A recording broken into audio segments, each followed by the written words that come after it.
Hey everyone, Fear Crawler here. Welcome to the video. To help me with today's video, I am joined by the channel Lissen, a brand new horror channel that just came to my attention recently. Even though this is a newer channel, I must say that I've been impressed by his content thus far. I will link his channel in the video description below. As always, subscribing to the channel and helping him out is greatly appreciated, and I would take it as a personal favor to myself. He will narrate stories 1, 3, and 5, while I narrate stories 2 and 4. The two stories I'm going to share with you are personal experiences of my own. I do hope you'll enjoy. I worked a security gig in an abandoned hotel which sat directly on a river. The rooms had balconies and they would hang over the water, but in the end the hotel had been closed down and stripped bare by the owners.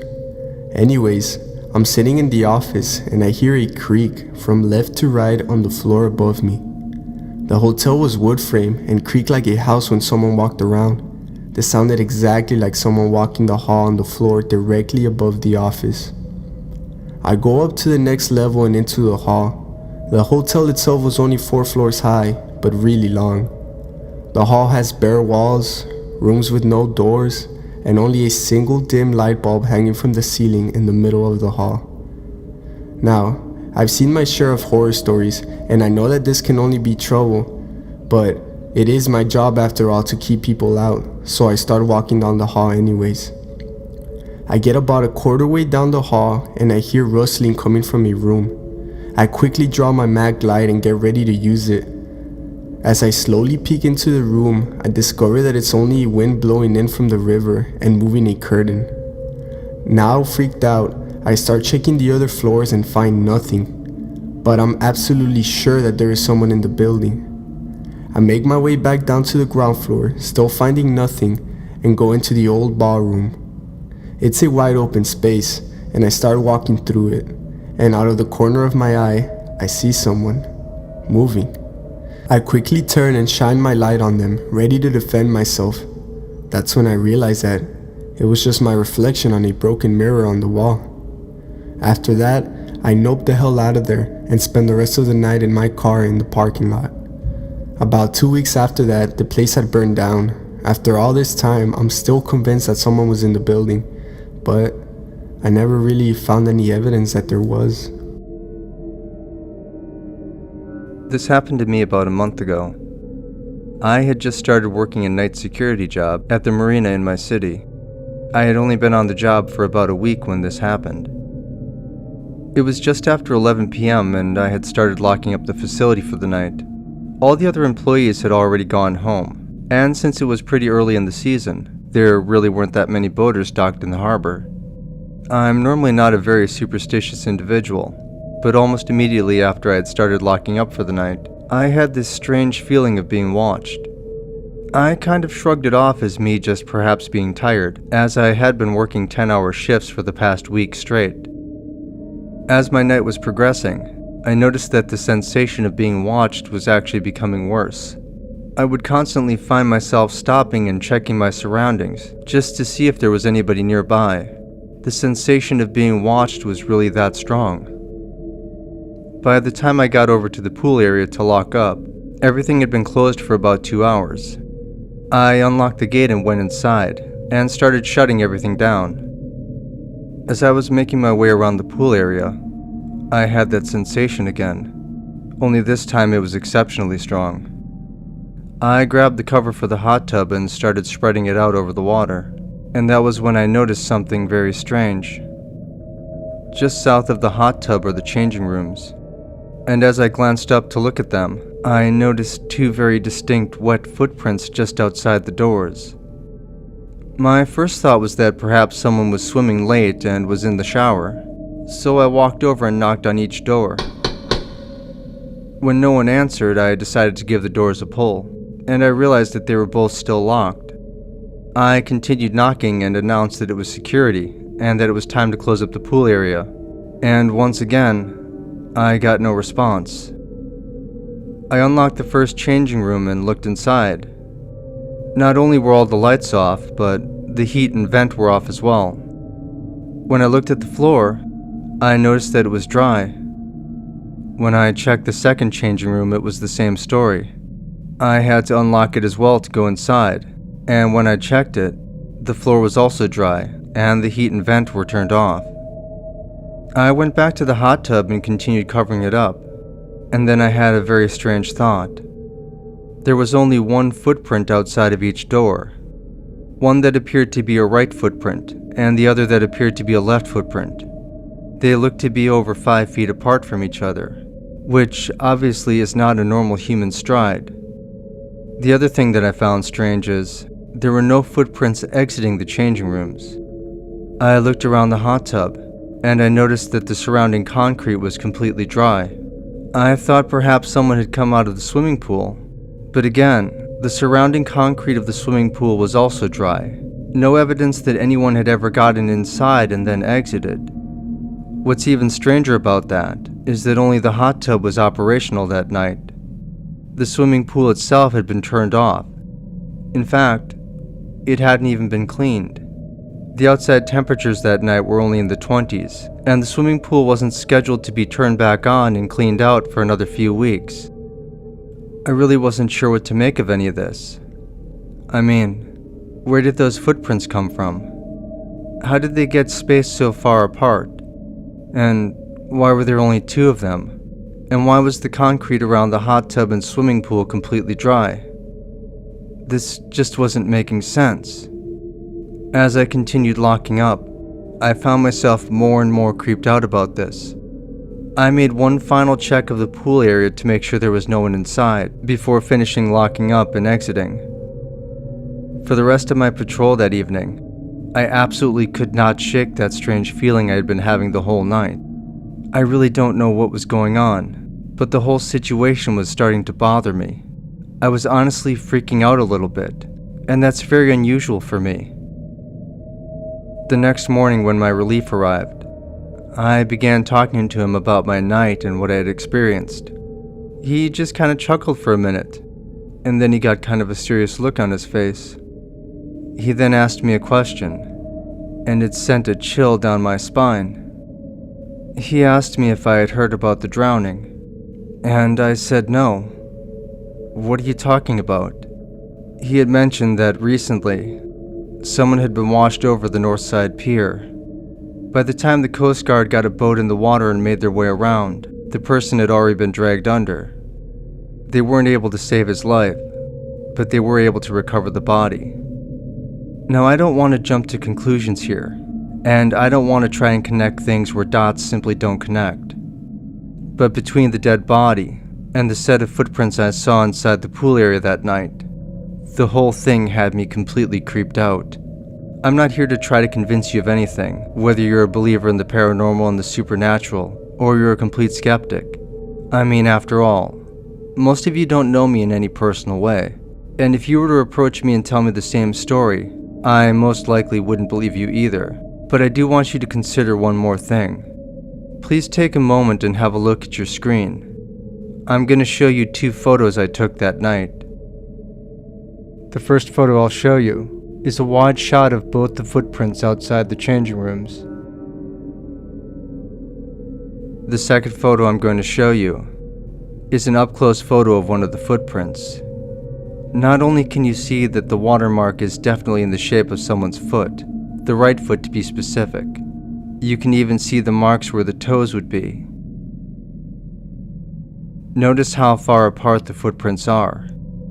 And notice how you don't see any water leading up to them. The pool is about 15 feet away, and the hot tub is about 10 feet away. Take this for what it's worth, and draw your own conclusions as you might. But what I am telling you right now is 100% the truth. I used to be a doorman at a condo in Midtown Manhattan. One night around 2 a.m., I got a call on a desk phone. A man was telling me that someone in the building was posing nude in front of his window with the lights on, and that he was doing all kinds of sexual things to himself. He expressed concern for his daughter. Her bedroom could see everything. I asked him what floor he was on and such, and I also told him that there isn't much I could do about it since people can do whatever they want in their property, and that I recommended he closed his blinds and such. I then realized that the apartment he described was supposed to be vacant. I then started to get pretty damn nervous. I was 19 at the time, and I started thinking of all the horrible possible scenarios that could happen. I thought some stranger snuck into the building and started squatting in an empty condo. I grabbed my pocket knife, and instead of taking the elevator, I took the emergency staircase 3 stories up the floor of the apartment to avoid alerting anyone of my presence. I finally get up at the 3rd floor, and I notice the elevator still at the lobby floor where I left it. I then slowly start to approach a supposed vacant apartment door. I slowly turned the knob to see if it were open. It was locked, and I slowly inserted the key, trying to make as little noise as possible.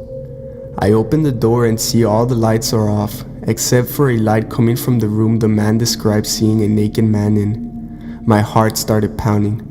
I had to convince myself that I lived in a physical universe and that it would not be possible for that naked man to know of my presence. I was incredibly quiet.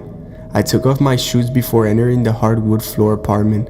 In my socks, holding nothing but shoes and a small pocket knife, I start to approach the bedroom where the door was closed, but the light was clearly on. As I slowly walked toward the door, I noticed that the floor was wet, as if they had exited the shower. Someone was definitely here. I set down my shoes and draw my knife. My heart is pounding so hard I feel it in my throat. I did my best to remain calm and convince myself that there was no way for that person to know of my presence. Slowly approaching the door, I stay as quiet as I possibly can to see if I can hear anything coming from the other side of the door. I stood there for about 5 minutes in the dark and I hear nothing. I gently place my hand on the bedroom door, debating whether to try to open the door slowly or to go in fast before the perv knows someone is about to enter. I made my decision. I burst into the room and there's nothing. I quickly look around the room, quickly look in the closet and then under the bed. Nothing. The room was furnished because it was used as a showroom for opening houses to potential customers. I find absolutely nothing except a pile of what appeared to be semen on the window and floor. I was so confused. I also started to freak out because someone was here and now they're not. Where could they be? I put my shoes back on, then turn on all the lights in the apartment and do a full sweep. I find nothing. I began to exit the apartment and call the elevator to head back to the lobby.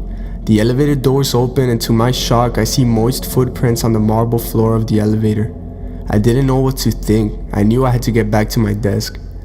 I rushed back to the lobby, head straight for the security camera system, and backtrack all the cameras in the lobby, outside for the last 45 minutes. Then I saw it. Not 2 minutes after I entered the emergency staircase, the elevator doors open and a man in a giant trench coat and fedora exits the elevator and walks outside from the lobby entrance, seemingly barefoot. To this day, I have no idea who that was, and I sure as hell had a hard time explaining this to the board of directors. Good thing I had the security footage of the mysterious pervert, else I'd have no way of explaining the large sums of jizz all over the bedroom windows of the showroom condo. The next day I went and purchased a larger pocket knife.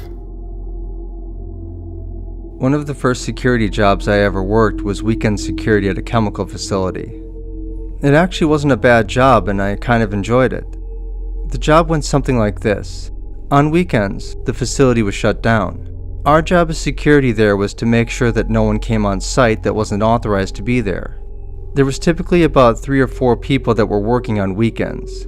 1 person in the quality control room, and a few other people working in one of the production facilities. There was also maintenance personnel, but they typically didn't work on the weekends unless there was some sort of urgent need for them, so they always remained on call. The entire site was surrounded by a large perimeter fence, and we had cameras just about everywhere. We worked 2 people to a shift on 12-hour shifts. On this particular shift, I was working with my partner Anita. She was ex-military and, at this time, was in college to be a police officer. She had only been working with me for a few weeks, and her and I were actually getting along very well. We did have a lot of things in common, like music that we liked and TV shows that we enjoyed. If I had to guess, the one chief difference that we had as far as our personalities go was that I actually enjoyed the quiet of the site, and Anita really couldn't stand it. Her attitude towards the site ranged from being completely bored most of the time to just feeling a little bit creeped out. And that's certainly understandable. The site was gigantic, and when we went on patrols each hour, which we took turns doing, we had to go alone, because one person always had to stay at the main building to monitor cameras and radio traffic. This person was also in charge of answering telephones and letting any authorized emergency deliveries through the main gates.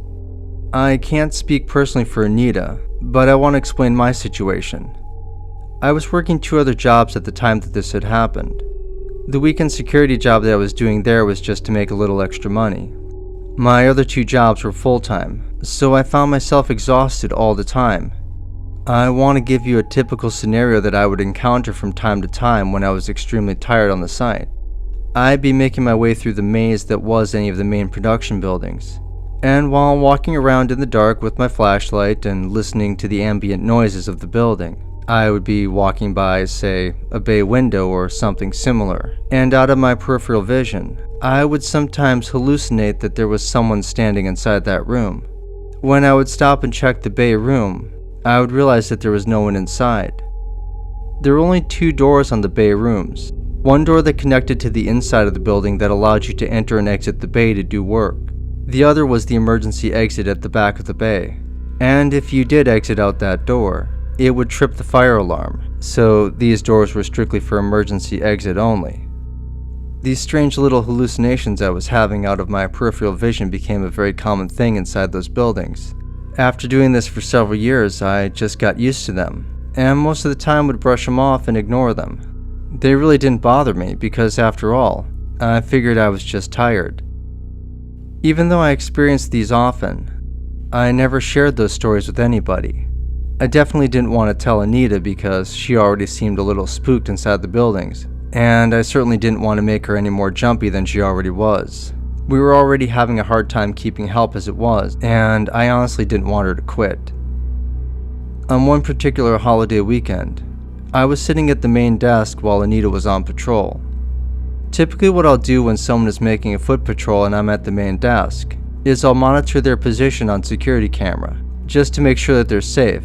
And in Anita's case, since she was relatively new, I wanted to make sure she wasn't getting turned around inside the dark buildings. She had a bad habit of forgetting to take a flashlight with her.